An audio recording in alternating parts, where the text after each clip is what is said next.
た一匹のヒーローOccultディズニー上のごとく下もまたシンデリー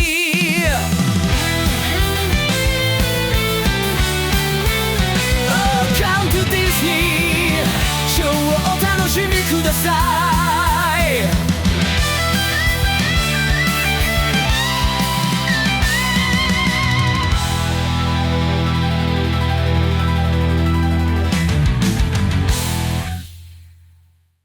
Hello, welcome to the Occult Disney podcast, where you're all coming to my town this week to discover its historical and weird secrets. This is Matt here. Hi, Thomas. What up? Hey, I'm excited. We're going to talk about baseball, nosebleeds, and putting grandma on ice. Putting grandma on ice, for literally, yes. It is Summer Wars. We are continuing anime Annuary for our third installment. Obviously this movie, well, the way I learned about it came out in 2009, and I came back to Japan in 2010, so it'd been out for a little bit, like I missed its release or whatever, but you know, I live in Ueda, which is the town that this movie is set in, and you just go and see posters of it everywhere, and then what is this? And then finally a few years later, a coworker lent me the DVD, and we had a family viewing of it, which I guess kind of makes sense. It's a family movie in a way, I guess. I actually found a few descriptions of it that described it exactly as that. It's a family movie, but I don't know if I would necessarily classify it as a family. My family would not appreciate it. I'll definitely say that much. Well, it helps if your family is Japanese, I guess, too. So right, and also you said that someone lent you like the DVD. That is probably the only way you're ever going to see this movie is if someone you know owns a physical copy and lends it to you, because you can't really find it anywhere outside the 7 Seas. It's not on any of the main streaming platforms. I guess it's just going through constant sort of like issues with who currently has the licensing to it. But if you can find it, you'll probably have to go and get it from Captain Blackbeard or whoever it is that gives you your entrance to those 7 Seas. But I would actually say it's well worth it. It's well worth the effort to hunt this movie down a little bit. And I got to ask, if you're not from the area in Japan, would you still see this movie, or would this have just never gone on your radar forever? Well, yeah, before we hit record, we were talking how this was, I mean, it was considered a success, but compared to like a blockbuster anime, it's pea and beans, you know? So I'm trying to think of a good American equivalent for it. Something like, I don't know, No Country for Old Men. I mean, that tonally, that's nothing like this movie, but it's kind of set. I'm just saying it's set in one location. It's considered a critical and commercial success, but low grade success. Its box office is nothing like an Avengers movie. Next week, we're doing the Avengers of anime, you know? Whereas this is like a good indie hit. See, and I wouldn't know the difference between the two of them. Hopefully on merit alone, maybe I'll be able to tell the difference. This one was an absolute fever dream. I'm still trying to figure out exactly everything that I watched and put together all the different levels of storyline that were going on. This movie had more characters than an entire season of Game of Thrones, and it all happens within one house, which is a little bit chaotic. Have you ever seen the movie Mother with Jennifer Lawrence? I think it's a Darren Aronofsky movie. It's kind of based on the Bible. Anyways, it gave me the same sort of feel as the Mother movie. Yeah, if you look, I'm behind on my Aronofsky for better or for worse. I haven't seen The Whale either, but the voice cast, you look at it, and it's just like, it's ridiculous. So I don't know. I guess I my thing is to do the regular production stuff, but I do need to set, like, I guess, cultural context too. Which should I go for first? Let's do cultural, and then you can do some of the regular technical stuff, and then I'll give a summary from a first-time Westerner's interpretation of what I think it was about, and then you can fill in the gaps. Okay, because the locations here. One, you actually don't see that much of Ueda in the movie where it's set. Like, the train is real, but it's like a really local line. It goes from the main city train station to like a hot spring town. So I take that train like once every 3 years, maybe. The last time I rode it was actually to do another podcast on this movie. So, but you know, it's a tourist thing. Like, a lot of tourists will come and take that train because there's, again, we've talked about how there's a lot of train geeks in Japan. The castle, of course, is there. When I first lived in Wade, I actually lived at an apartment building, like at the base of the castle. Like when you opened my front door, the castle was right there. And I was in my mid-20s, and I did drunkenly climb the walls of Wade Castle a few times. And when you say castle, this is like the compound that the grandma lives in this movie? Their gate resembles it, but there is a scene where they go to the actual castle, which is a park now. It's got a couple turrets in the gate. So that's a little confusing. That the family house looks very similar to Wade Castle. So you're right and wrong at the same time. But right, I'm used to that. That's the story of my life. Yeah, it's a visual thing. In the end, when you're seeing the facade and it's like coming up like infinitesimally or whatever, that is Wade Castle. So I used to go in there and meditate, man. Now I go to a different temple because I can go inside and not just sit on a bench. But yeah, I spent a lot of time in Wade Castle, though. Sure. I recorded a podcast in Wade Castle. So this is why it holds some relevance to you, because you actually know this area from the area. You broke into grandma's house at some point by proxy. We'll say by proxy. I didn't break. I have broken into grandma's house because we went up there once and there was no key. I could find on a map. I pretty much think I know where this house is, like physically. I mean, where it would be. I mean, it's not a real house, but physically, I know pretty much on a map where it would be. Now, my family, this is set around the August holiday of Obon, which is, sometimes people say it's Japanese Halloween, but that's not really accurate. The thing in Obon is you close the shrine, you set up a shrine in a tatami room. You do see this in the background of the movie. And then on the first day of Obon, you go and you burn a pile of straw outside, and that is supposed to invite the spirits of your ancestors into the house for 3 days. So you're inviting all the ghosts into your house. You might visit their grave in that time as well. And then at the end, you pack it all up. And that's when one of the times the family tends to gather. That time and New Year are the big family gathering times. So the situation in this movie is like extremely familiar to me, which makes it a lot of fun. Like, we don't really do it anymore because the kids have mostly grown up. But yeah, now my wife's family house is not this big. It's like, this one looks like a mansion. So scale the house down to like a more normal size. Still nice. It's got it's got 4 tatami rooms. It's like more than 100 years old. I have pictures of the house from like 1920. But yeah, scale it down. And I think we maxed out at 13 people. Like where you said in this house, they have like 30 people. It's insane. But we 13 still like a lot of people. Comfortably. So. They had 30 people here comfortably, and they were expecting, it seems like at least 100 more people were going to come, but they end up not being able to get there because of plot reasons that we'll get into. Yeah, this family got some cash money, yo. So I mean, like my wife's family house feels very nice. My father-in-law has a license to do the gardening, so the garden in the front is like extremely well curated with all the trees, cut into like, bonsai is the tiny one. These are full-scale trees. So, and in the context of this movie, one of the plot lines that I had a question about, maybe you can answer part of this, but one of the characters that kind of causes a lot of the chaos to happen in this movie, it says that they had a deed to like the mountains on the grandma's property and sold that deed to somebody, and that's where they got this startup money to like do a thing. But so can you just sell a deed to the mountains? Did that include the house too? And now she's sort of by the graces of whoever he sold the deed to is living there, or is it beyond that?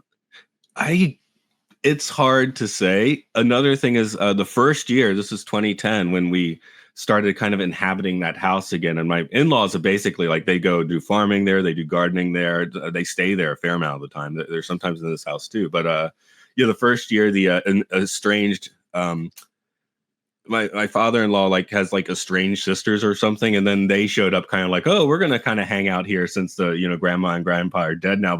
And they found 13 people already there, so it was like, again, it was like very similar to this movie. This movie like has so many similarities with like my experience. That's one of the and I guess that's why a lot of people like it in Japan, well, as a indie film at least. So and they I think their house is actually like across the street, like up on a hill, so it's kind of weird. But the families, this land has been the family for centuries. So it's kind of, and it's definitely the same in here because they're talking about this family's deeds as warriors going back 4 centuries, 16, 15, early 17th century stuff. So that family's been there since the early 17th century. And I remember my Australian friend, he used to be an archaeologist, and he came up to the family house once. He found like this, mortar and pistol thing for grinding beans or whatever. He's like, this is several hundred years old, That's it's pretty like right awesome. outside the house. Yeah. So the family's been there forever. The traditional house is 4 tatami room, and they had to fix the floor a little while ago because part of it was kind of sagging because that used to be the fire pit, right? Where you just have the fire. That's what your cooking. Since then, they've added like a bathroom and a storage room and a couple other rooms and a proper kitchen and a functioning bath and all that sort of stuff. So it's got the most of the modern amenities now. I still think that you can't connect it to the internet for some reason, though, like a hard connection to internet. Well, that's why you need a military module in order to get that connection. Yeah. So and I do remember like around 2010, 2011, like people like walking down the driveway with their phones because the connection, there was better cellular there. Now at least you can get good cell connection like in the house, so you can get but no Wi-Fi. So you're using your data when you're 16th century to the 21st century, full circle. I mean, I'd podcast from there if we had a hard connection to internet there, because I could sit in like a room like in this house or in this movie, that'd be cool. That would have been cool. Instead of just my Cookie Monster back there. How long would it take? Can we just hit pause real quick and you can go over there and we can do it from there? It's like a 25-minute drive. I don't want to do that. I'm sure everyone's happy to wait. We'll actually keep recording while we're waiting. No, you know what? Maybe I'll work that out sometime. But yeah, not today. I thought about doing it once or twice though. Maybe, yeah. Again, when I did Summer Wars, I did a podcast for this movie like 3 or 4 years ago, and again, we took the train and we went to that onsen town. We're like, oh, the house must be there, and we like recorded it there, So we tried to record the podcast in the spot that the movie took place. And it's interesting to hear you talk about how a lot of people in your area like watch this for local and sort of like nostalgic reasons.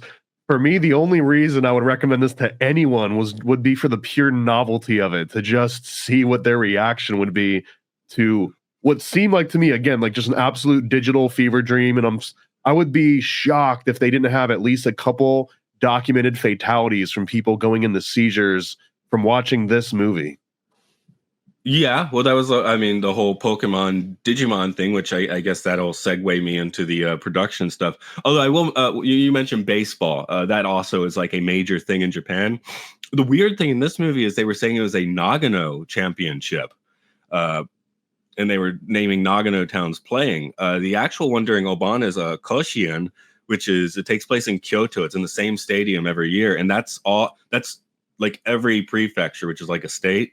The champion of that goes to Koshien. So maybe this is actually late July. Maybe it's not actually August yet, because but they'll, it's on TV all day for like a week where they have all the a championship of all the prefecture high school baseball teams, which Nishi-Ueda High School, not Maine Ueda High School, but Nishi-Ueda High School often goes to it. So we do have a very good baseball team here. I would like to sell this on my Western friends as a good old American baseball movie. Well, there's definitely a thing to Japanese baseball. I mean, there's a culture around Japanese baseball for sure. So, and yeah, pro baseball in Japan is actually a very big deal. It might be the only other country that has like a major pro baseball.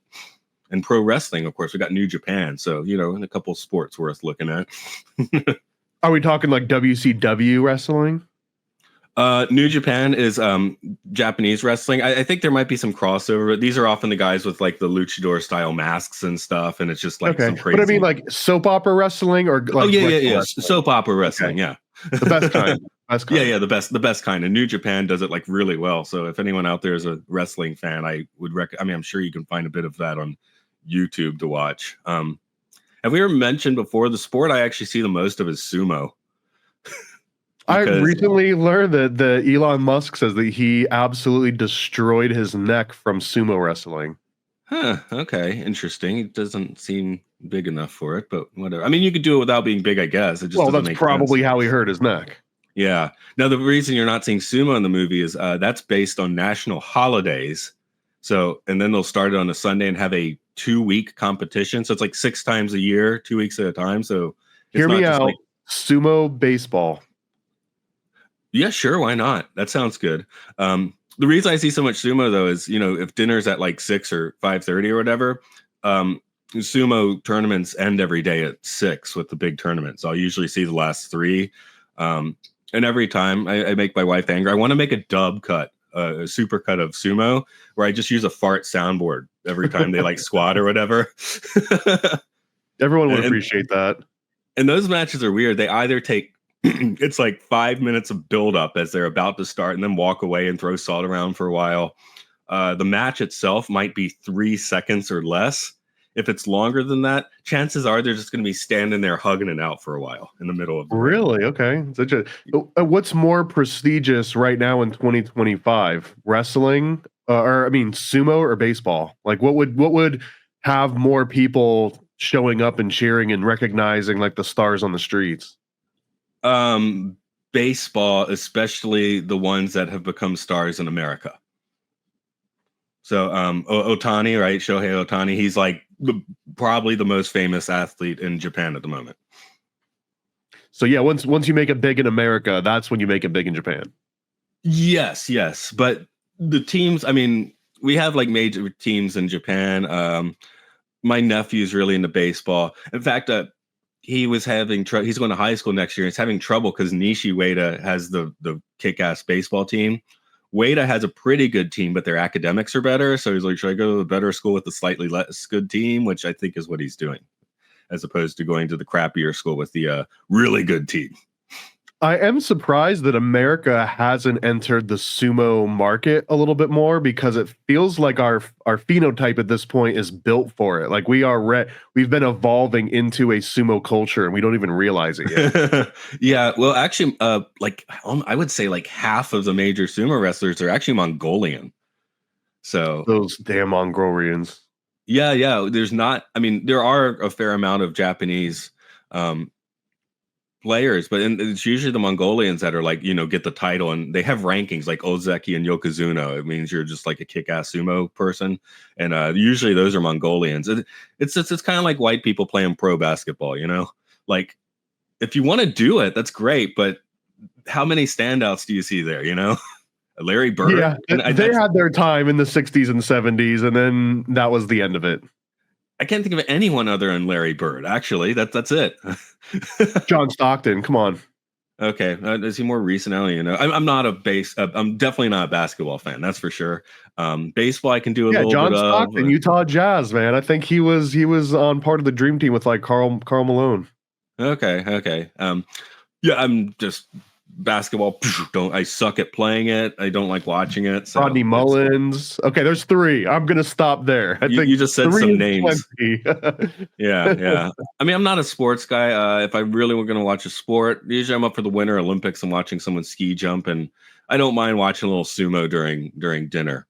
Occasionally, they'll have like a sumo wrestler from I think there was a guy for a while from Estonia, and he actually looked like a gorilla because he was really hairy. Because the Mongolians and the Japanese, they don't have so much body hair most of the time, right? But this guy was just like super hairy, and yeah. I wonder, is that a benefit, or like can you pull hair? Well, I get it. I know you can't pull hair. I think they have crotch cups or something. I'm not sure. Nipple twist, I don't believe are allowed. That would make it more fun, though. Speaking of, this movie is devoid of nipples. I don't know if you realize that, but there are a few scenes, men or women alike, that show them topless. No nipples. Nobody has nipples in this world. Nipless world. Okay. Well, I guess that means it takes place in some kind of alternate reality or something. I get not any reality that I want to be a part of. Oh, okay. Yeah. On the nip end. Anyway, production on this, I'll get a little bit into. The director is Mamoru Hosoda, who kickstarted the Digimon like film or televised franchise. So in the late 90s, he made a couple of short films, and it's weird how they premiere, because you got was it Tamagotchi, the little electronic pets? Those Yeah, are Pocket first. Monsters. Yeah. No, right? No, that's different. That's different. Pocket Monsters comes a little bit later. So, Okay. but Digimon comes after that. But it does come directly from the little Tamagotchi things, right? So Okay, so sometimes, you start with Tamagotchi, then you get Pokemon, then you get Digimon. right? So no one's quite sure which one's ripping off which one, if you're Well, thinking what's about Digimon and interesting, Pokemon. because the Tamagotchi was literally digital. It was a digital pocket monster, so it's like it just goes full circle. Right. So the Pokemon are not digital though, right? They're Right, but I'm in saying some mystical Tamagotchi were realm. digital, then Pokemon are analog, I guess, but then Yeah. Digimon are digital again. So maybe the next Right. iteration is going to be a new version of, they're going to put real monsters in your pocket, like little homunculi. Ooh. Yeah. So the point being, Digimon was playing catch up for movies and TV. And thus they made two short films, and it's kind of confusing how they showed. Even looking here, the film premiered in Japan as part of the Toei Anime Fair. Yeah, in North America, it's in Digimon the movie. They edited it down to Digimon the movie, but yeah, they had less money. So I'm going from my friend who's a Pokemon freak. Basically, Pokemon had a lot more budget to make stuff. Digimon did not. So they really, some people would say that their stories are better or more intense because they don't have the bling to really make it, look as good as Pokemon. So these first two short movies are actually considered to be pretty artistically solid. The first one we don't need to worry about at all. That doesn't really bear on today. The second one was the one that you said you had trouble finding, Summer Wars, and this one's even more difficult to find, which I'll read the title as listed on Wiki. Digimon Adventure Our War Game. This is the Digimon kids or whatever have been off in Digimon land, and anyone that knows Digimon is probably screaming at me right now because I have no clue what I'm talking about.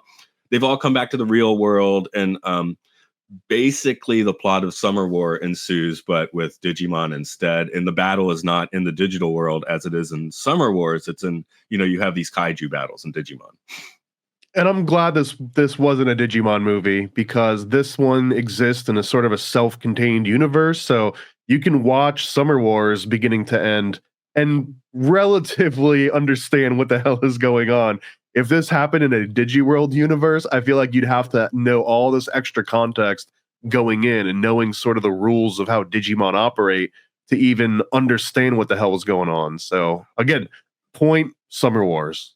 Yeah, I guess in American terms, think of a Summer Wars as kind of a Frankenweenie situation where, Tim Burton makes, what, a 30-minute long Frankenweenie in the 80s and likes it and keeps the seed of the idea. And I guess he didn't direct the one that came out in like 2012 or whatever, but, it eventually came out as the full-length movie. In this case, it actually is the same director that did both. But he was like, hey, I enjoy doing that war game thing. I want to build on it. And like you said, it works better self-contained and not necessarily as part of some other franchise. So losing the IP helps.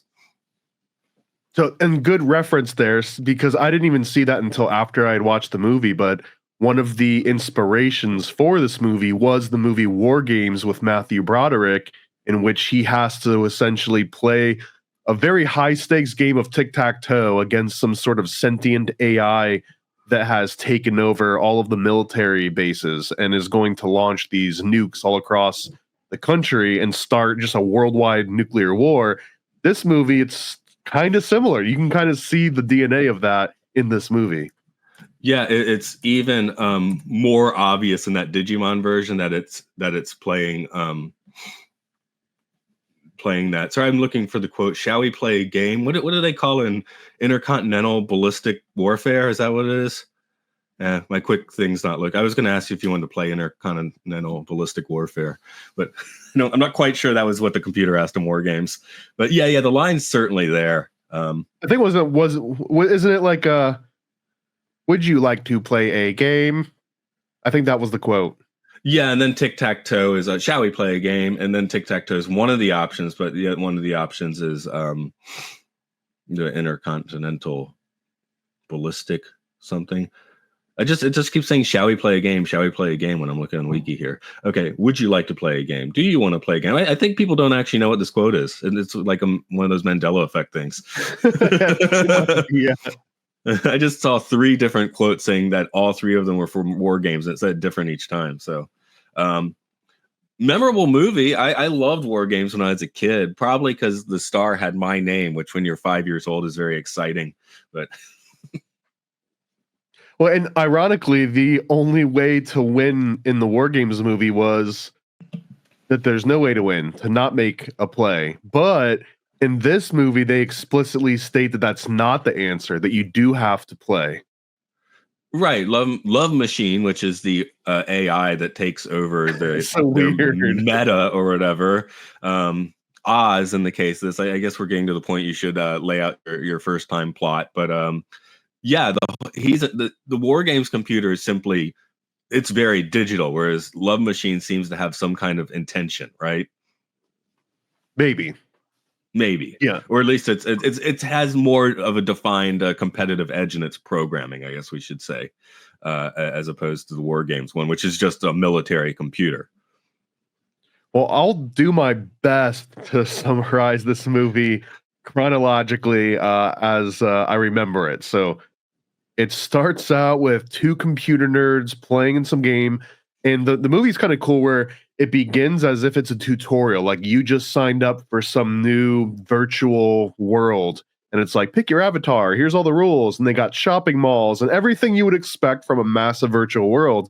But then it starts getting creepy because then it starts saying, oh, and by the way, you can also interact with your government here. Do you need to pay legal fees? Do you want to pay taxes? And then it shows stock markets and businesses exist there. And so you get this idea that the scope of this virtual world called Oz is way beyond just like a fun metaverse, right? This is like the true metaverse that Zuckerberg wanted to put together, where everyone lives in this world. And it's beyond Ready Player One. This is like Ready Player One if the IRS was also right there next to you, like breathing down your neck. Oh, so, okay.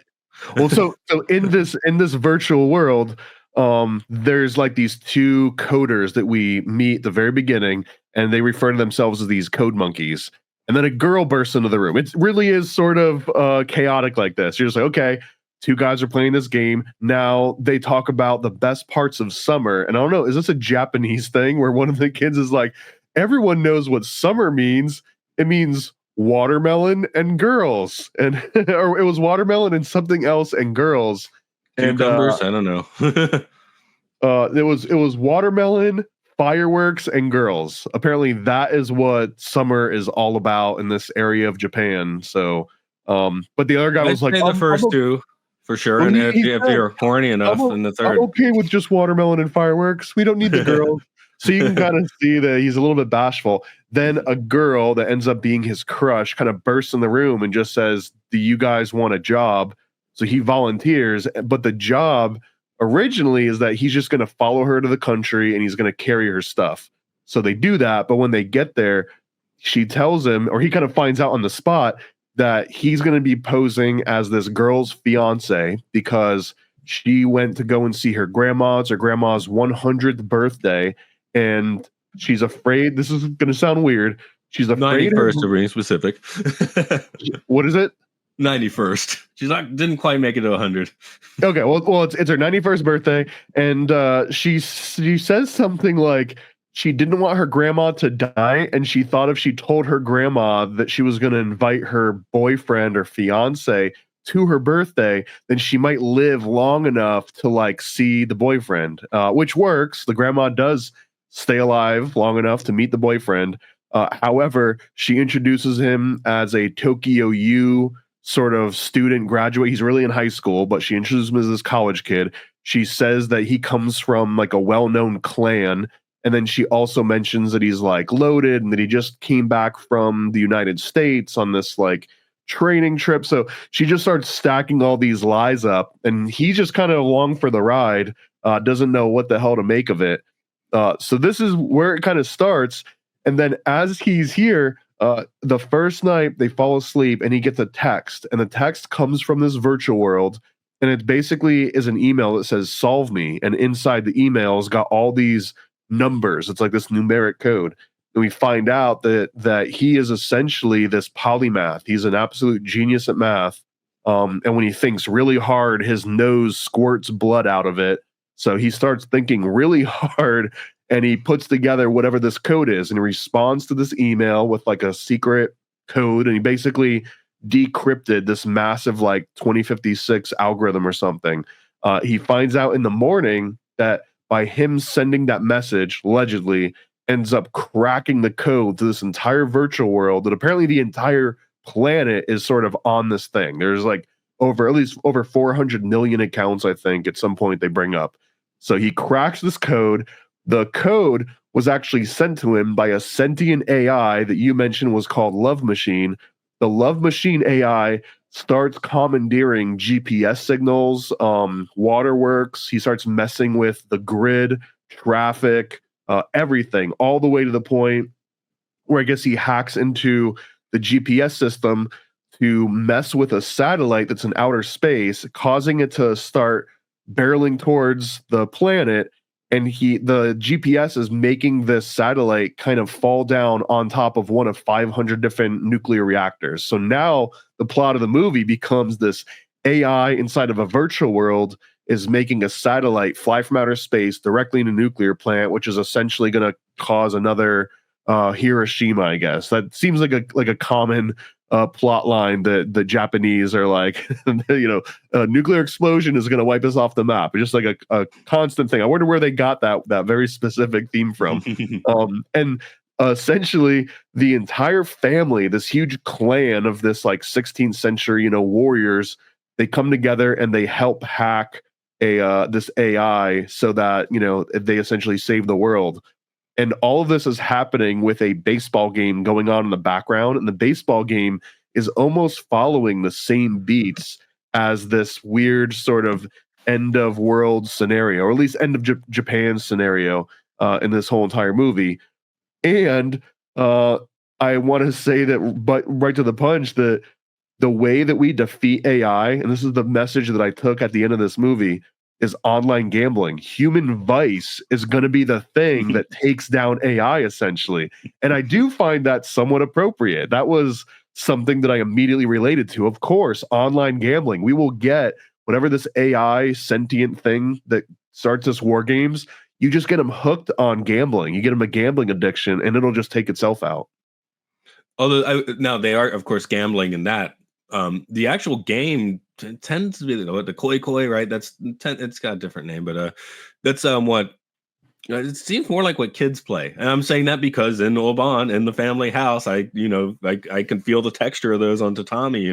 I knew how to play the game 10 years ago. I've since forgotten, so I was very confused watching it last night. It looks so confusing, and I wasn't sure if it was a fictional game. Everything they mention in this movie seems pretty much realistic. I mean, aside from the virtual world part, but it's called Hanafuda. I'm probably absolutely butchering that.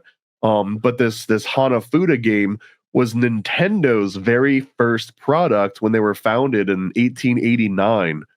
So there's an interesting thread here between they're playing games in this digital world, they're playing video games in order to save the world, and they end up defeating this AI that wants to play video games with them by playing the oldest Nintendo game ever created. And Hosoda was in interviews said that he kind of made the digital world in this movie, since he didn't have the Digimon IP anymore, he was trying to make it look like Nintendo-esque, think Wii era Nintendo. Sure. That was what his goal was. I mean, it looks like Super Smash Brothers Brawl a little bit, I guess. It's got the chaos nailed down, absolutely, for sure. And I would like to know what the actual rules are to this game, but since you said that you knew it 10 years ago, you don't know it anymore, but they would just be throwing down cards and it's like, okay, there's a sun and a freaking crane and like a frog, and somehow that means you win. Is it one of those things certain kinds of images? Yeah, you do. To be honest, once it was explained, I played a few rounds. It wasn't that difficult. I do remember that, but since I haven't played it in 10 years, it's like, well, it sounds like they're slightly smaller than poker playing cards.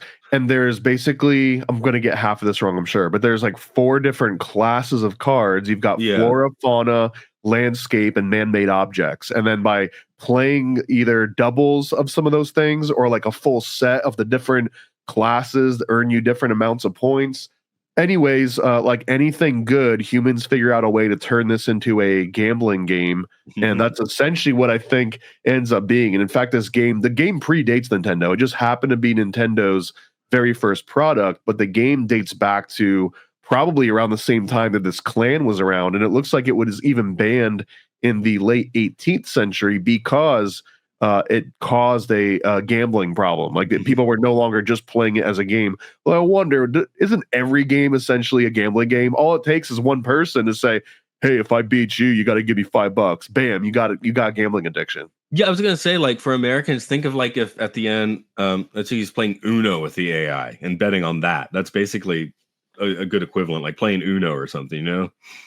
So, Great. By the way, the cards, yeah, you're right. They're a little smaller than a standard poker card. The other thing is they're kind of on like a leathery plastic thing. They're a little bit thick. They're thicker than like you can. Okay, and they're like slamming them down, like right, because physically, like if you try and do that with a playing card, it's kind of stupid. Well, is that part of the game? Do you have to slam them down in order to score points, or is that just part of like throwing it in someone's face? That would just throw it in someone's face. Yeah, there's nothing about that. But I remember being reasonably fun. But you know, you're entertaining the nieces and nephews and that sort of thing. So that's where I ended up playing it. It was their thing, and I was just kind of along for the ride. So I guess the part where it's so hard to describe all the things that happen in this movie because again, there's nonstop weird things happening at these massive scales. So at a certain point, as they're sitting down and they're having dinner at this like rural estate in this, you know, kind of a castle. It looks like a mansion. And even within the movie, the guy is noting how like, wow, this is all one house. So this is massive. While they're there, Grandma's there. Grandma teaches this kid how to play this game, essentially. They're playing this game constantly in the background. So you know it's going to kind of be a plot point. Then all of a sudden, a second cousin shows up that the girl actually had the crush on. We find out that this second cousin that she knew since she was in kindergarten, it gets a little bit weird. There's a little bit of like inbreeding sort of like hints, or at least like inner familial line, like love triangles. But she grows up in love with her second cousin, and her second cousin goes to Tokyo U. He goes to US. He has all of the credentials that she's basically hired this kid from her high school to act as if he did all of these things that really the second cousin did. Well, the second cousin shows up, and he no one likes him in the family because he's the one that took the grandma's deed to the mountains of the castle, whatever that means, and sold the deed to the mountains to somebody and took all of that money from that and invested it into him being able to develop this huge AI system. He's the one that created kind of this love machine technology. He creates love machine technology, sells it to a military. I don't know who, they don't say which military, they just say some military. I think they say it's the US Department of Defense. Yeah, I think it is supposed to be the US Department of Defense who test runs it in Oz. Right. So the US military buys the sentient AI. They say, hey, we're going to test run. So if we have to put it in Western terms, the Pentagon basically buys this AI and says, hey, I wonder what would happen if we like unleash this in Facebook or in the metaverse. And it absolutely goes haywire, and it sees everything as a game. So now it's trying to turn everything into a game. It goes wrong, and it does all of these events that we mentioned before, where now the satellite's going to come down and like blow the whole world up, or you know, at least that little area that they're in.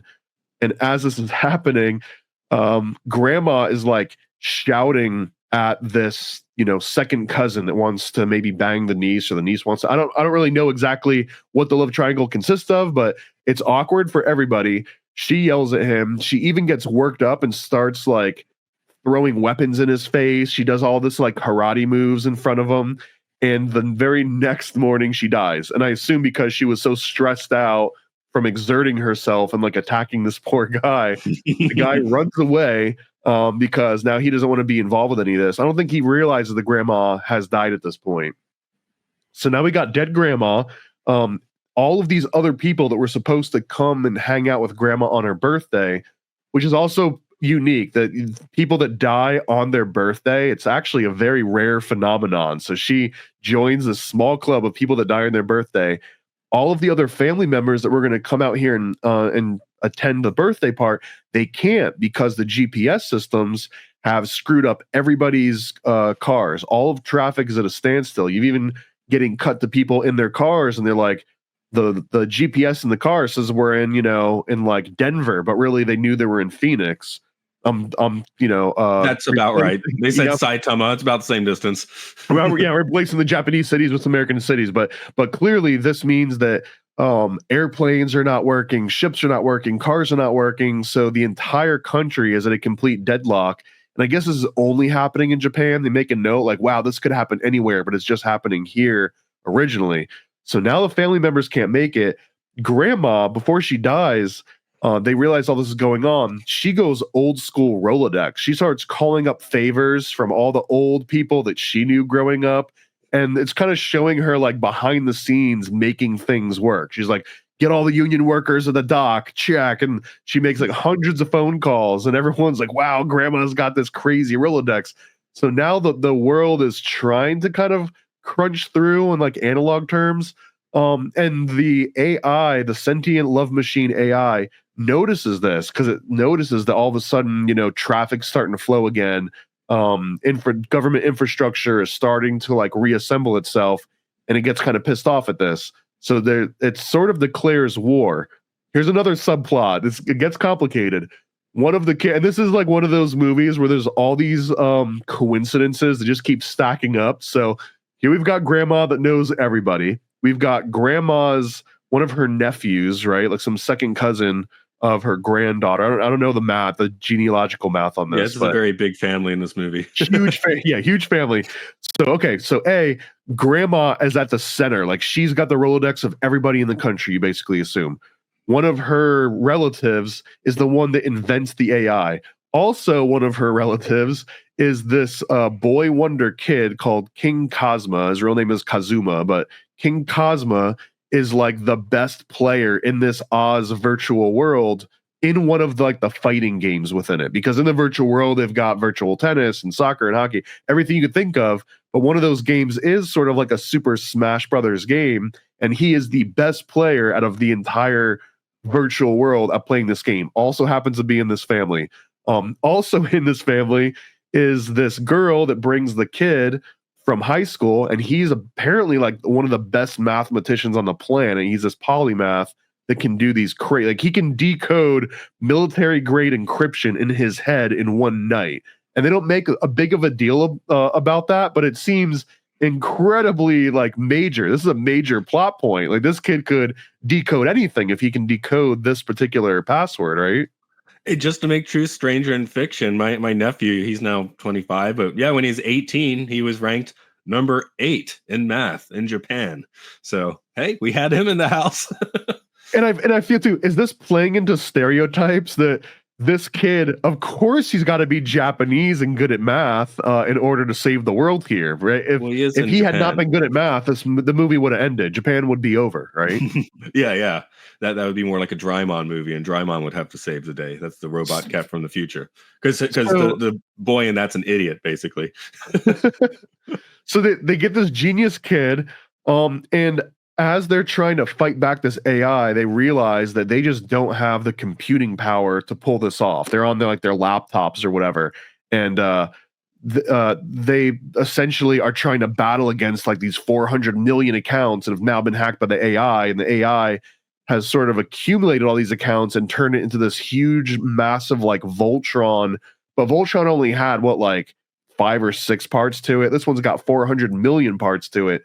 So in order to try and even get a small chance of defeating it, the rest of the family starts calling in favors.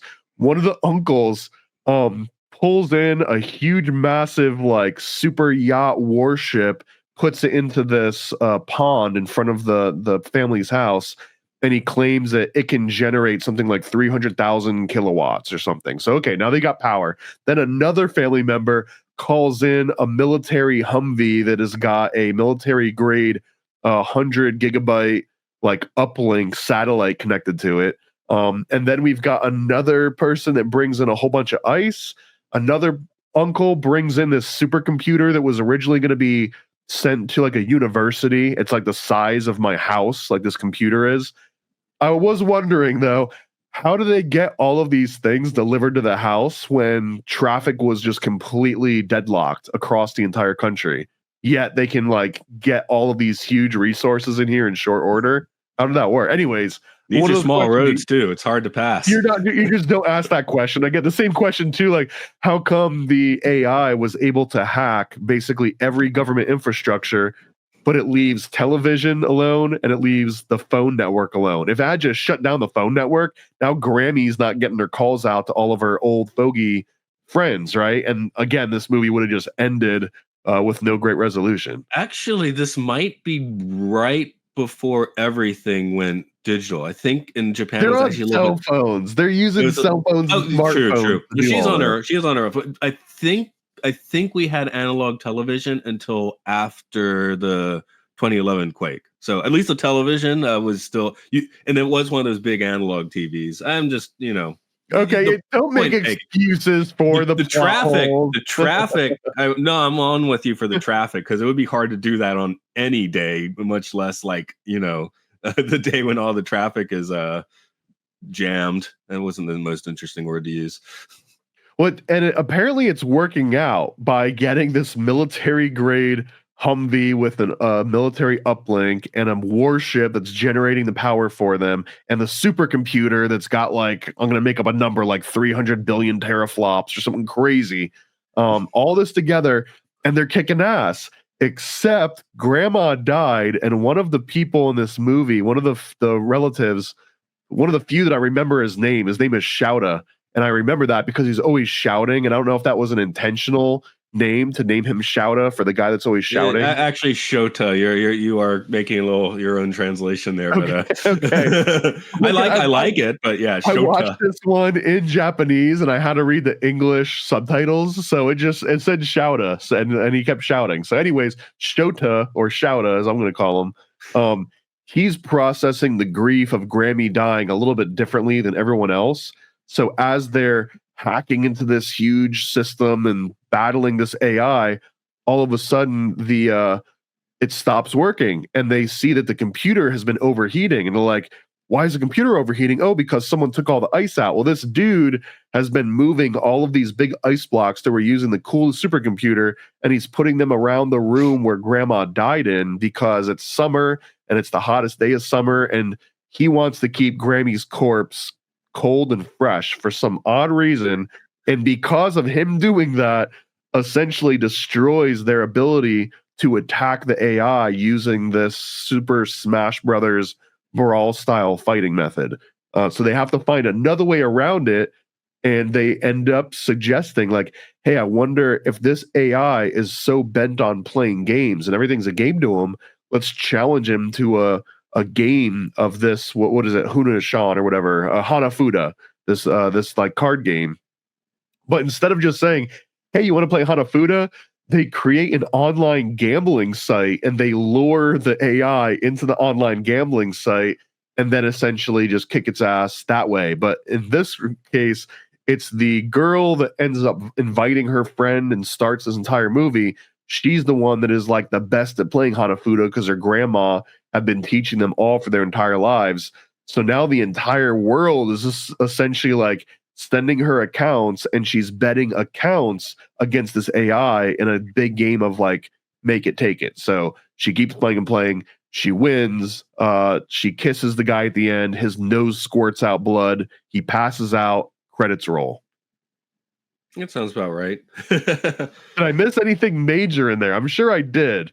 I think you got a lot of things. The one thing I'll just add in because it was big news at the time. I don't remember what the name of the satellite of course the AI gets. He's a sore loser, so Love Machine points the satellite right at their house. And I don't remember the name, but the one that actually I guess is still in space is Hayabusa, which was very like that was a big accomplishment of JAXA, the Japanese space program, apparently. And then the control center for Hayabusa is Saku City, which is 2 towns past Ueda. So about a 30-minute drive from here. So that, there's just that was in the news and the science. There was a big science thing at the time when this movie came out. So they're kind of tying that in as well. And I didn't really get that either, though. If it still had the ability to wreak havoc, was it just playing by the rules? Was just being a good gentleman AI by being like, all right, you win. Here's all the accounts, but on the way out, I'm gonna like screw you guys. But again, it started with just one account being compromised, and then they mentioned that 55 got compromised, and then it keeps growing to like 4 million, 20 million, 400 million. So it seems that if this AI is smart enough, it could have just reaccumulated all those accounts again. It's not like it was just going to end forever. But again, plot hole. Well, we're also looking at like AI in 2009. It's like, well, where does it have its strengths and weaknesses? I mean, we don't even know that now. In that regard, it was a little bit ahead of its time, I guess, because it seemed like you can watch this movie right now, and it seems like it's a current movie, except for those flip phones. Yeah. Yeah, and like the old iOS like UI that had just come out, the big blue buttons. Do you still see people running around the States like old folks with a flip phone? No, old folks here have cricket phones. I don't know if you know what those are, but they're like the little phones just have huge numbers on them, and they don't really do anything smart.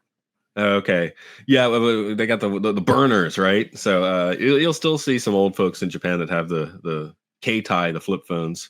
So maybe it's not, but yeah, you will not see a teenager with one like you do in this movie. That's not going to happen.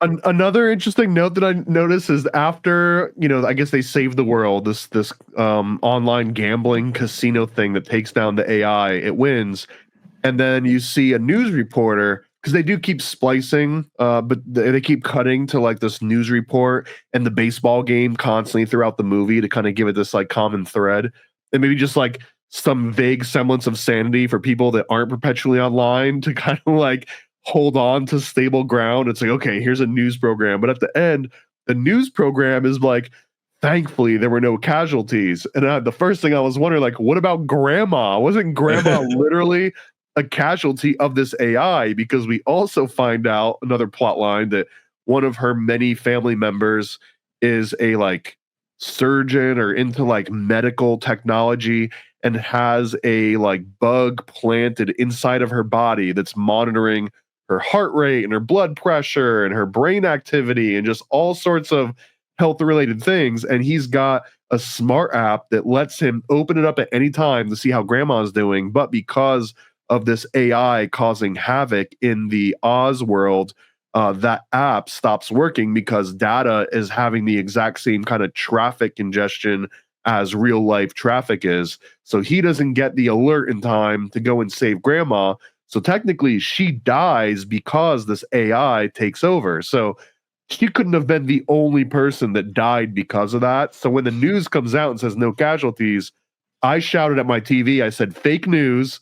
And it also makes me sad that I guess fake news is something that we'll never get over. Even if we can save the world from nuclear implosion, fake news is going to be there right afterwards and give you a lie right to your face. Yeah. Also, you're talking like, probably NHK, state media or whatever, and it hasn't made it. That news hasn't made it there. Like maybe they've reported Granny's death to the city office by the end of the movie, or maybe not. It's only been like a day, right? So, you're like, oh, no casualties. It's great because no one fell out of the sky, I guess. There were none of the obvious deaths. Yeah, no casualties from the explosion and from like the satellite itself. But the way it's not like no casualties reported yet. It was like, oh, and thank God we've got good news, no casualties. Like, I mean, even earlier in the movie when these traffic jams are happening, there's a fireman, because in addition to all this infrastructure, the AI has taken over the like water pressure regulation systems in the city. It gets pretty complex. And now all of a sudden the firemen are getting these alerts to put out a fire, and they show up and there's no fire there. And he makes this comment like, if this keeps happening, we're not going to have the ability to address the real emergencies happening. So there had to be all sorts of people that needed their oxygen tank to work, or like a house was burning down and they just die in flames because the fire truck can't get there. A, because they didn't get the alert to put them in the right place, but also B, even if they do get the alert, the roads are freaking jammed and they can't get there in time, which is the same thing that kills grandma.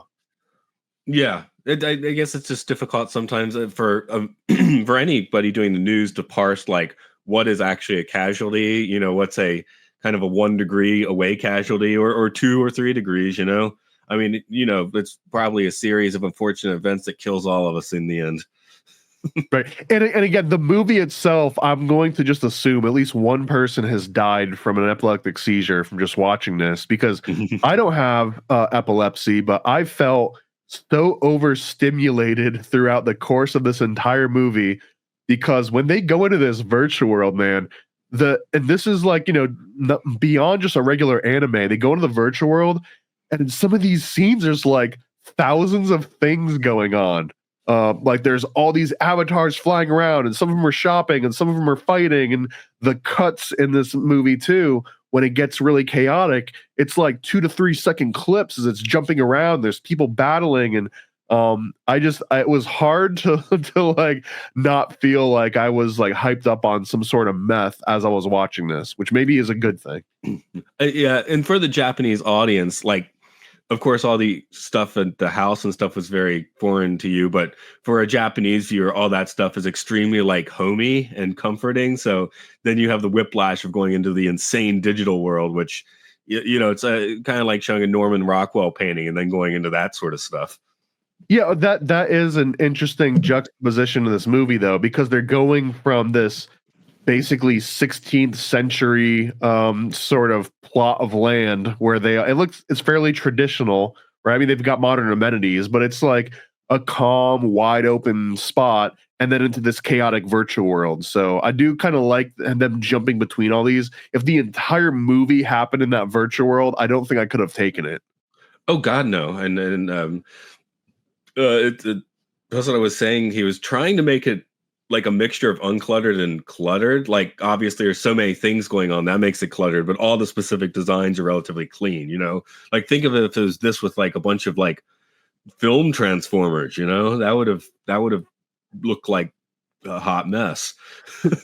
Well, or Digimon, right? Yeah. In the Digimon version, if this were all Digimon, then you were mentioning that Digimon can materialize in the real world. So you kind of lose that nice juxtaposition of like, all right, let's take a breather. We're back in the real world where there's grass and houses and people. In the Digimon version, it's like, and there's a Digimon monster out on that grass. Anyway, my main observation, is looking over my notes a bit, is that Natsuki is crap at the ukulele, but yeah. That's the main Especially note. the first time. She's terrible the first time she's playing. There was one scene in particular. There was two that I laughed out loud because I was not expecting either of these things to happen. One of it, again, I guess, spoiler, is a little bit late because we just broke down the entire plot. But spoiler, at the very end, when the girl kisses the boy after he kind of like they both sort of save the world, blood just literally starts spurting out of his nose. His eyes roll into the back of his head, and he passes out. And the credits roll. That caught me so off guard. I just had like a weird laugh about it. But also earlier in the movie, when he first shows up to grandma's house, I guess traditionally after dinner, everyone disrobes and goes into a steam room together. So you see like the kids and like the adults, they're all just naked in this like bathhouse. And he stays away because he's not in the family. And apparently this family, they all get naked together, but guests are not allowed to get naked with the family, or maybe he just feels too awkward about it and they're being weird. But after this is all over, someone tells him like, oh, go and take a bath. And as he's going into the bathroom, he sees his like fake girlfriend coming out, and she's totally nude. And he makes this weird noise. It's kind of like a combination between a woo and a whoa, but the camera is behind his shoulder. And as he's saying this, his lips are like flapping furiously, and he passes out again, or he kind of like faints a little bit. The scene and the way that his lips flap and everything about it, like, it just caught me so off guard. I actually snortled. I guess just to answer your question, and during this time at my family's house, so yeah, you do dinner, and it's not like everyone goes there. It's like my two nephews would go take a bath together. And then like the ladies and the girls would go, and then like my in-laws might go, and then I'd probably go at the end because I stayed up later than everyone. And then for like a big day, like New Year's Eve, since there's so much, a few ladies might stay to prepare stuff, and everyone else like drives to a hot spring. So, but that is male female disconnected, right? There's two even without like the group part of it, it's just weird. Like everyone goes to grandma's house, they have a huge meal, and then there's like a line outside the shower. Like everyone just needs to take a shower now after they had dinner. I don't know. It's a weird cultural divide. Well, Japanese, and I think most Asians are into nighttime bath or shower. In Japan, it's bath. Even the shower part. I use a shower. I'm American, but other people in my family, they'll just like scoop water out of the bath and dump it on their head. And I was wondering too, is this just because they eat so much squid? And they were just like, oh, it just makes you sweat like squid juice after you eat dinner, so they have to. Well, everyone thought the squid was weird. I mean, a little bit of squid is fine, but it was like just insane amounts of squid. At the end, they're eating the fried squid, which I've never had the balls to eat one of those, by the way. I'll eat sushi squid. I'll eat calamari. Where it's like that on the stick and it's like shaped like the squid. But you'll eat whale cum. That was an accident. Okay. I didn't know what it was until after eating it. It was also fried. I was like, what is this? Is this a fritter? Is this cream cheese inside? No, it's not cream cheese. So, yeah, you occasionally accidentally eat some weird stuff. But, it was pretty funny that the guy showed it with all squid, because when they opened it, you expect to see a sashimi. That's sushi without the rice, right? Where it's just like you'd see some tuna, some salmon, a little squid, and there'd be a whole variety of stuff. So just the all squid is kind of a joke. One of the uncles pops up and he's got 3 huge coolers, and he opens one and it's like squid, and everyone's happy. And he opens another one, everyone's like more squid, and they're happy. And he opens the third one and it's still squid. And at that point, everyone's like, so we're just eating squid. I have this right. Yeah, that is bad news at a certain point. My laugh out loud moment, by the way, was the ice having been moved by an idiot. I mean, I assume that there's no real why, because his grandma, like the matriarch of this entire family, just died. So he's just processing in a weird way. But like, what are you trying to do, bud? Like, grandma's dead. Like, she is clearly dead. But I guess he just wants her to be comfortable in her dead body. Yeah, he's listed as a 21-year-old police officer who is extremely protective of Natsuki. Okay, so anyway, this is his plot description on Wiki. And what are the plot lines for this police officer? Because in this family, you basically have one of everything. Like in this family, there is every single profession represented, up to and including, we mentioned that there's this baseball game going on in the background they keep cutting to. The reason why is because the pitcher on this baseball team that's going through all of these championships is, you guessed it, another relative of this family. And just like that police officer, he's a relative of the family. And another plot point that I intentionally left out just because it seemed like it would overcomplicate it even more, is that the protagonist in this movie, this guy that gets pulled off and has to act as a fake fiance, and he's a polymath, and he hacks into Oz and he does all this stuff. But apparently, coincidentally, he gets blamed for being the hacker at the very beginning of the movie. So the police officer cousin decides to arrest him and tries to bring him into town, but runs into this traffic jam. So that fizzles out and he gets back home. But they keep referencing that the crime, it was a pleasure crime. And even the kids are like, what's a pleasure crime? And one of them's like, it's a crime that makes you feel good. And he laughs. But I was wondering that too. Like, what is pleasure crime? Is that an actual term that you're familiar with, or was that just part of this movie? I don't know. Because I mean, there are plenty of Japanese terms where I maybe even heard them a lot, but I don't know like the real specific, like how you'd translate it. I get the idea what they were trying to convey, that it was like a crime of like fun, like someone just vandalizes, like spray paints a building because they're having fun doing it. But would graffiti be considered a pleasure crime? Mm. Yeah, sure. That's graffiti sounds fun, right? Right. That's going to be one of my new I'm never going to forget the term pleasure crime. So I'm going to find ways to shoehorn that in all over the place now. See, when you finish working with or finish out the workday, I could say at the end of this podcast, I could be like, "Otsukare sama deshita." I could say it. It sounds good. I don't actually know what all those terms specifically mean. No, yeah, like I guess it's like we did a good job, or thanks for the work today. But yeah, I don't know specifically what that means, but I know I say it at the end of the day because it's considered rude not to. Well, I wish you luck in all of your pleasure crimes. Why, thank you. You have any pleasure crimes in your notes? We've intimated a few. We got the Department of Defense. We've got we can think about Meta. Although I think have we collectively said no to Meta? Or is it still getting shoved down our throat slowly? Oh, I mean, that's not something that you or I get to have a say in, unfortunately. Yeah, well, it came out in 2021, somewhere around there, and so far, no one gives a crap about it, it seems.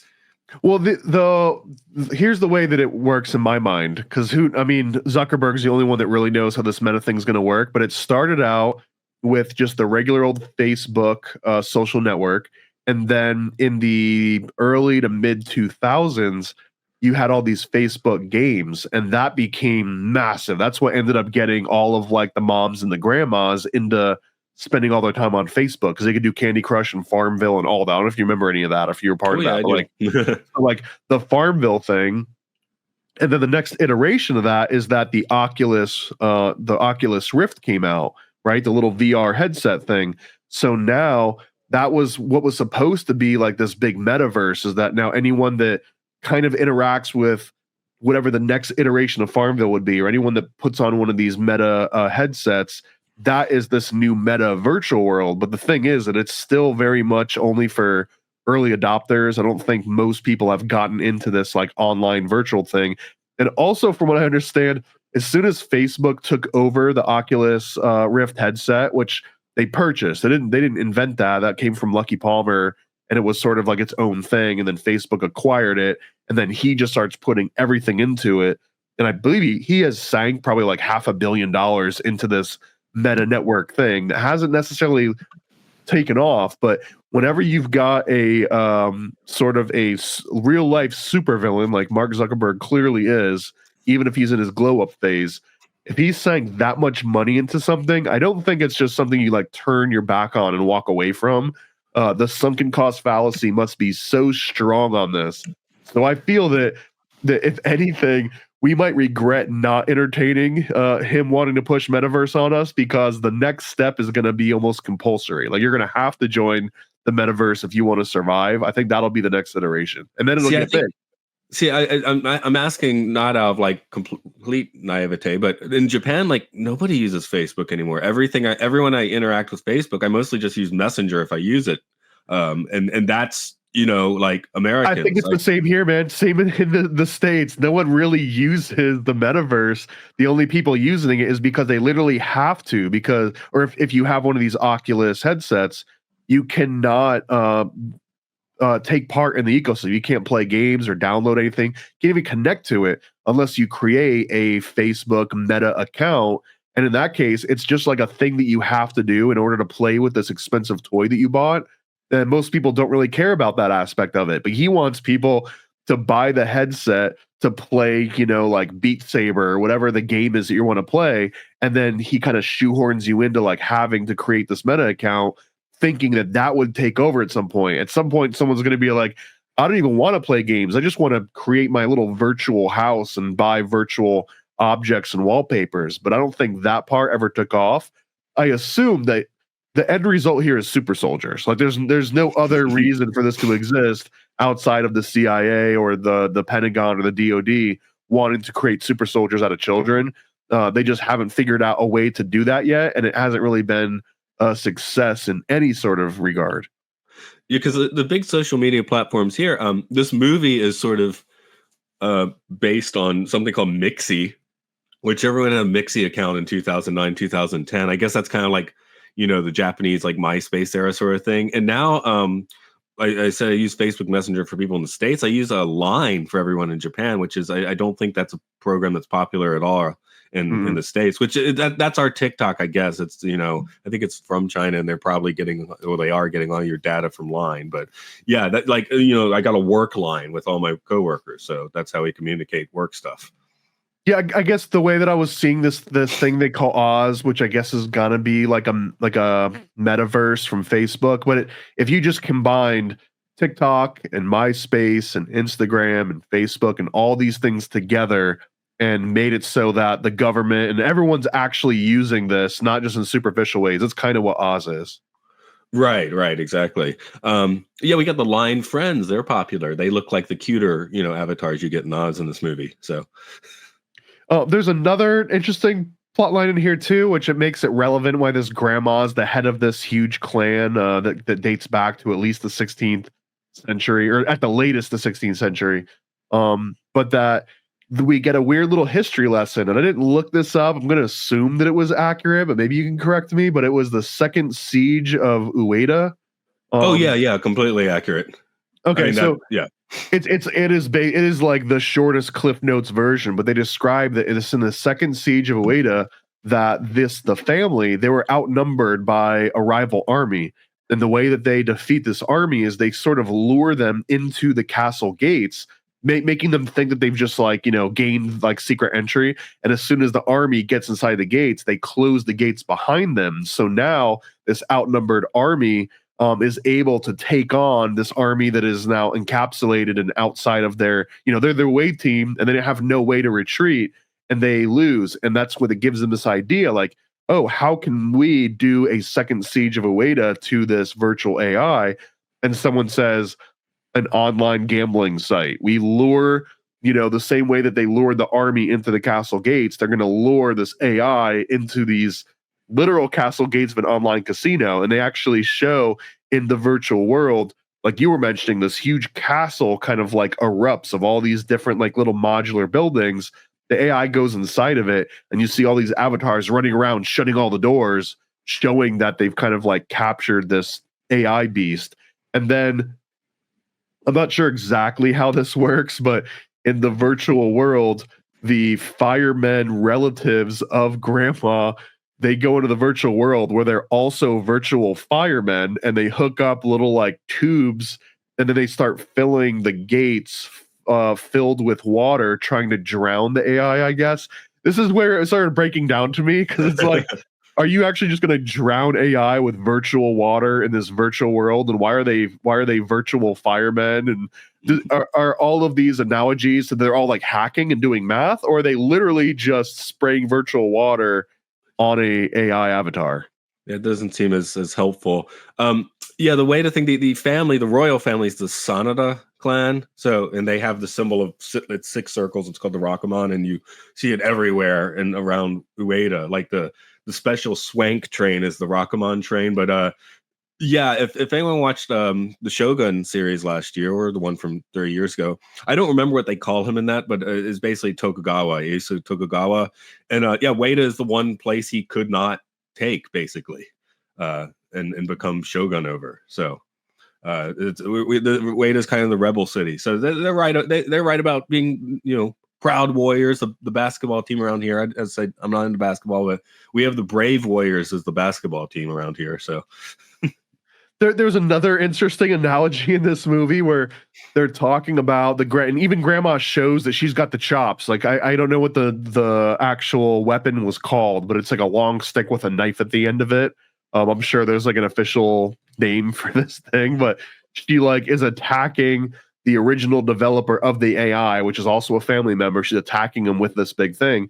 But then we see towards the end of the movie, the warrior spirit of people has been reduced to playing online games and computer hacking, which was kind of sad to think that this is what a modern version of warrior is. A modern version of the biggest war you've got is just a skinny Matthew Broderick logging into his computer and playing tic-tac-toe. And but there's actually a scene when the entire family gathers around the protagonist, and he's like doing math, and they're like, yeah, you can do it, like get him, get him, and he's just like calculating numbers, and it's like, man, this is sort of pathetic compared. Like, you see this family of actual warriors getting this guy on to do math, and he's like coding. Also, as a coder, as a lifelong software engineer, the absolute worst way to work is with someone standing over your shoulder yelling at you. Like, you can do it. Like, just it's like a very like pensive, slow, like a internal process.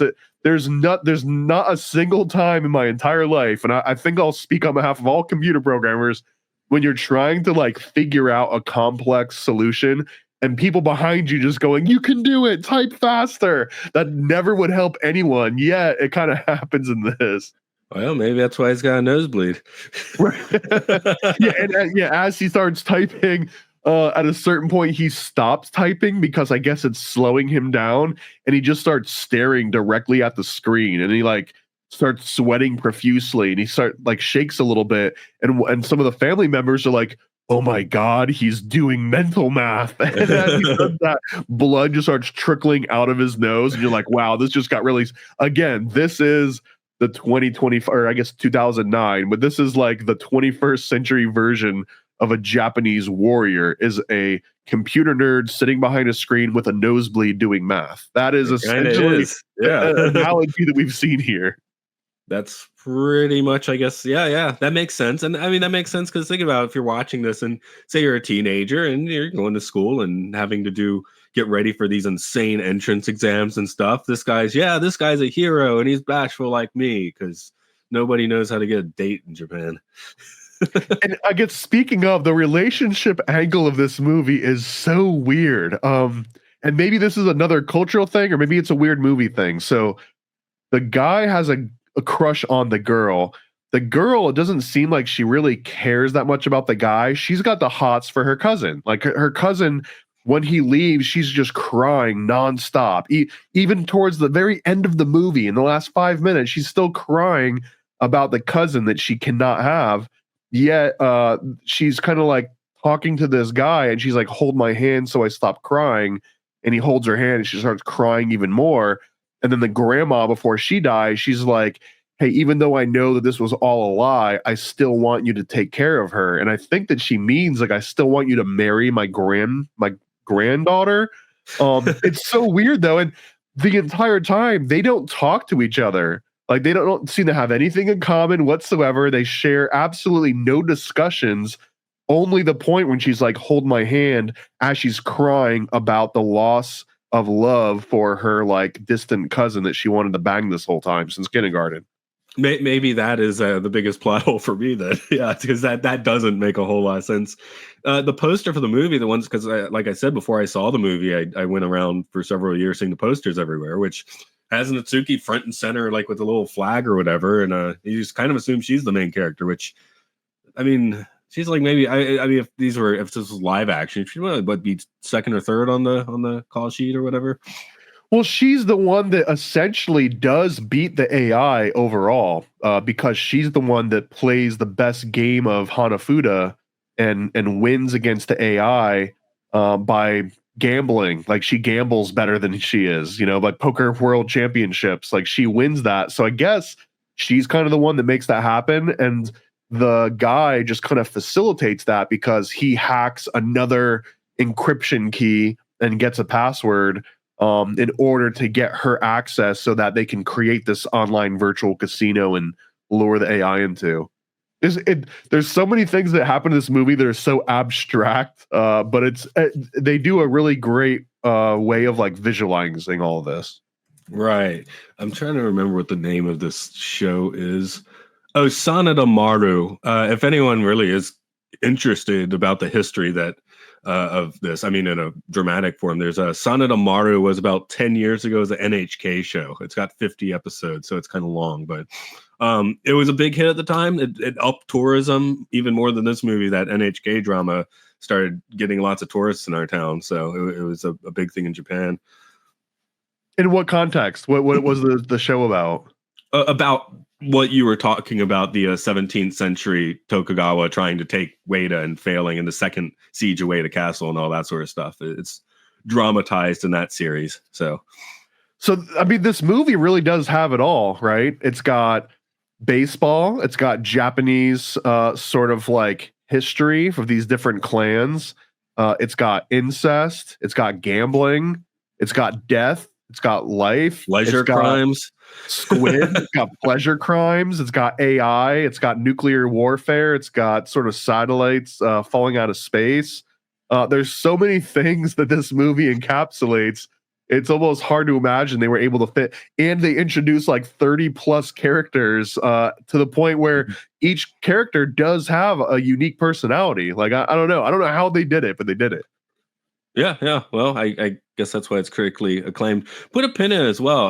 I've only seen this movie, not Summer Wars, but the movie I'm about to mention. I've only seen once, and it will be interesting for comparison when we do make it to Ralph Breaks the Internet. So, the second I Wreck-It can Ralph see a movie. correlation there. There's our Disney reference. We needed at least one for this episode. So yeah, this is sort of a precursor to Ralph Breaks the Internet in a way. Like, I think that movie, if I remember, takes place completely in the virtual space, but that, it's worth comparison. So I've only seen that one once, though. So I've seen Wreck-It Ralph probably 3 or 4 times, but I've only seen Ralph Breaks the Internet once, so we will return to that.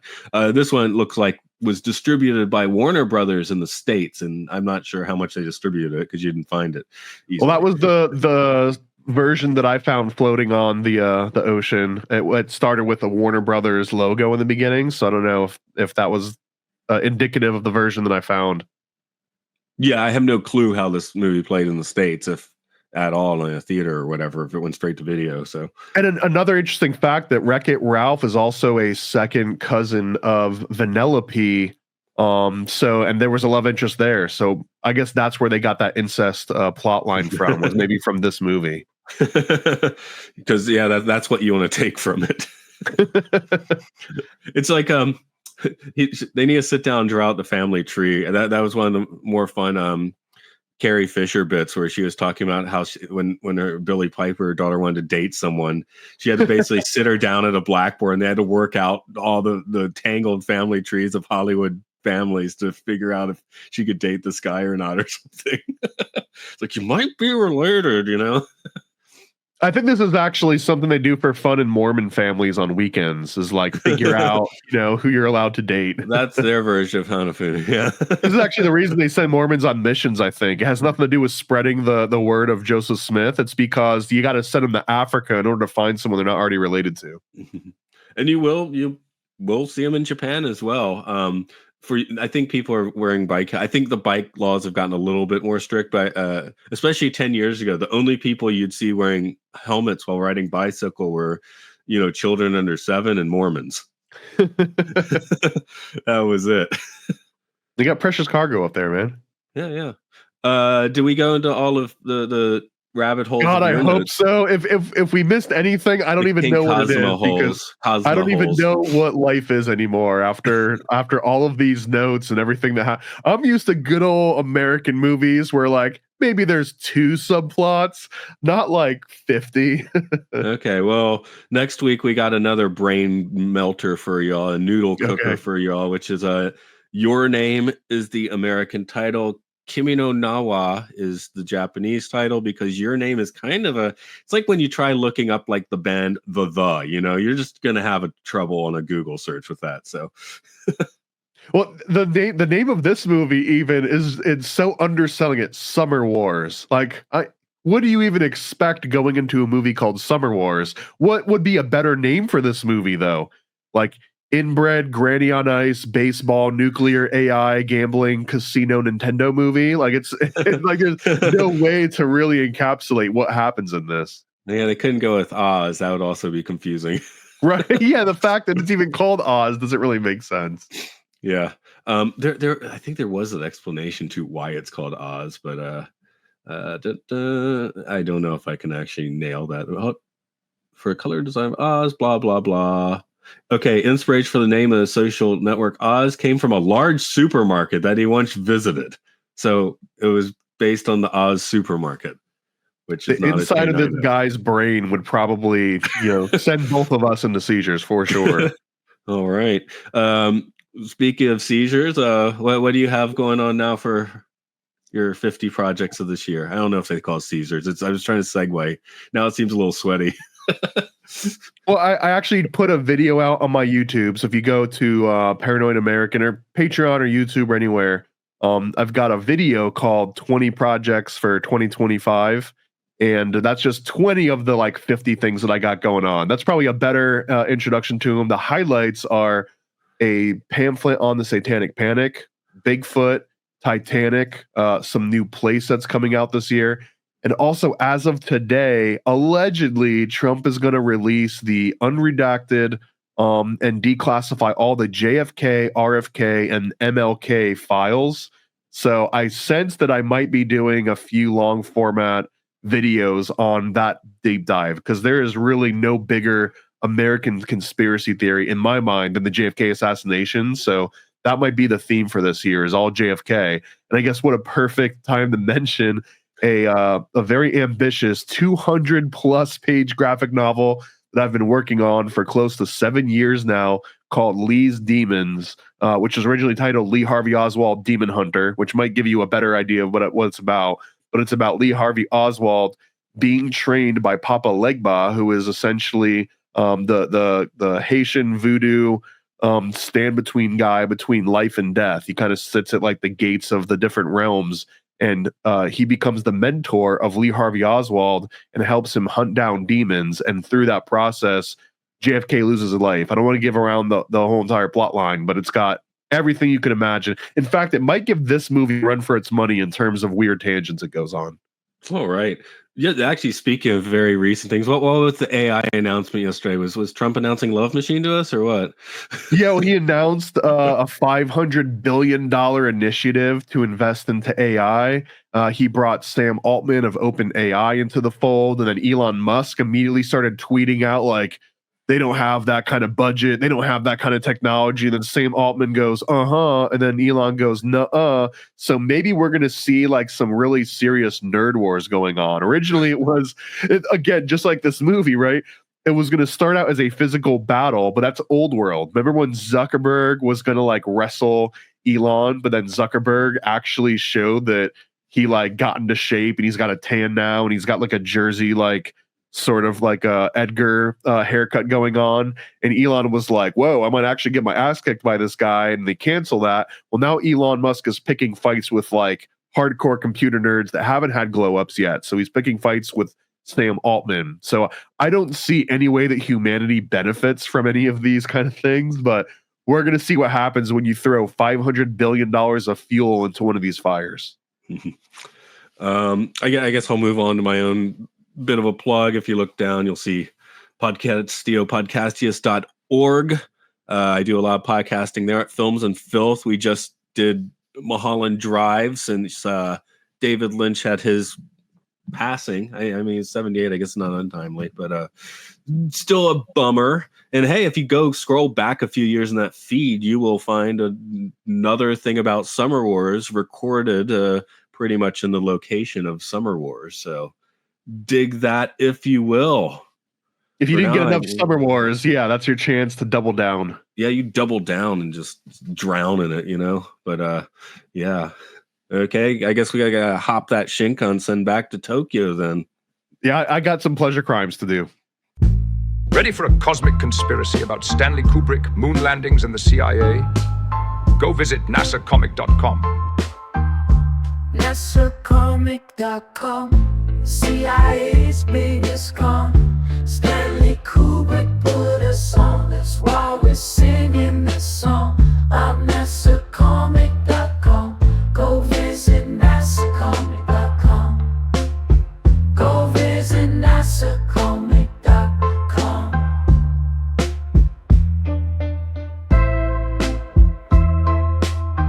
Yeah, go visit nasacomic.com.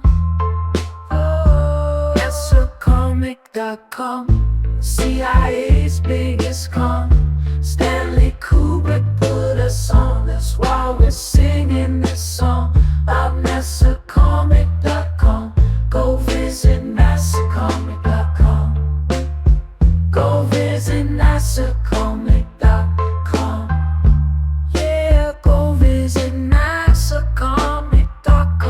Never a Straight Answer is a 40-page comic about Stanley Kubrick directing the Apollo space missions. Yeah, go visit NASAcomic.com. This is the perfect read for comic, Kubrick, or conspiracy fans of all ages.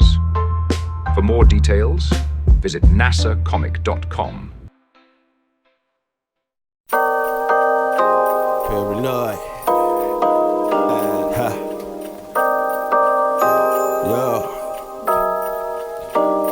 I scribble my life away, driven to write the page. Will it enlight your brain? Give you the flight, my plane, paper the highs ablaze. Somewhat of an amazing feel when it's real to real. You will engage it. Your favorite, of course, the Lord of an arrangement. I gave you the proper results to hit the pavement. If they get emotional, hate maybe your language, a game, how they playing it well without Lakers. Evade them, whatever the cost, they are the shapeshift. Snakes get decapitated, met is the apex. Execution of flame you out, nuclear bomb distributed at war, rather gruesome for eyes to see. Max them out, then I light my trees. Blow it off in the face, you're despising me for what though? Calculated and rather cutthroat. Paranoid American must be all the blunt smoke for real. Lord, give me a day away, vacate. They wait around to hate whatever they say. Man, it's not in the least bit. We get heavy rotate when a beat hits, so thank us, you're welcome. Fuck the niggas for real, you're welcome. They ain't never had a deal, you're welcome. Man, they lacking appeal, you're welcome. Yet they doing it still, you're welcome.